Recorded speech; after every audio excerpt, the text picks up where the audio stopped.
నారదుడు అంటున్నాడు, ఏమంటున్నాడు ఇక్కడ, ఉచ్చిష్ట లేపహ అంటే వాళ్ళు వదిలేసిన దాన్ని తీసుకోవడం వల్ల ఏమైంది, విశుద్ధ చేతసహ నాలో తెలియకుండా నా హృదయం నా బుద్ధి శుద్ధి అయిపోయింది. మహాప్రసాదం తినడం వల్ల ఫస్ట్ మనం గమనించేది ఏమిటంటే మన బుద్ధి మారుతుంది.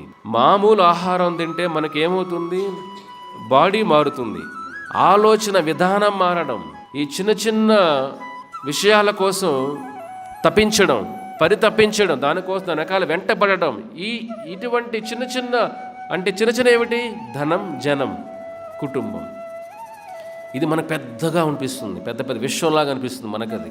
కానీ ఆధ్యాత్మిక అర్థం చేసుకున్నప్పుడు చిన్న చిన్న అల్పంగా కనపడతాయి అవి. వాటిని కోసం పరిగెత్తేవాడు కాదు. అది బుద్ధి పెద్దగా అవడం అంటే, ప్రపంచ జ్ఞానం తెలుసుకోవడం అంటే, భగవద్ జ్ఞానం తెలుసుకున్న తర్వాత అన్నిటిపైన వ్యాపకాలు ఉండవు. అది బుద్ధి పెద్ద అవడం అంటే, సైజ్ అవ్వడం కాదు, దానిలో ఉన్న ఆలోచన విధానం మారడం. నారదుడు ఏమంటున్నాడు, విశుద్ధ చేతసహ నా బుద్ధి అంతా శుద్ధ అయిపోయింది. ఎప్పుడైతే అటువంటి ప్రవృత్త లేపహ, ఎప్పుడైతే వాళ్ళు ప్రసాదం తీసుకున్నానో నా బుద్ధి అంతా మారిపోయింది. ఇంకేమంటున్నాడు, సకృసమ భుంజేత్ అపష్ట కిల్బిషః. కిల్బిషః అంటే పాపాలన్నీ వెళ్ళిపోయాయి కూడా.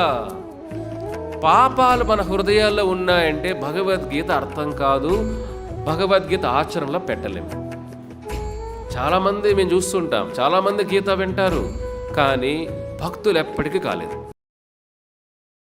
Like, share and subscribe to HKM Kinderpore channel.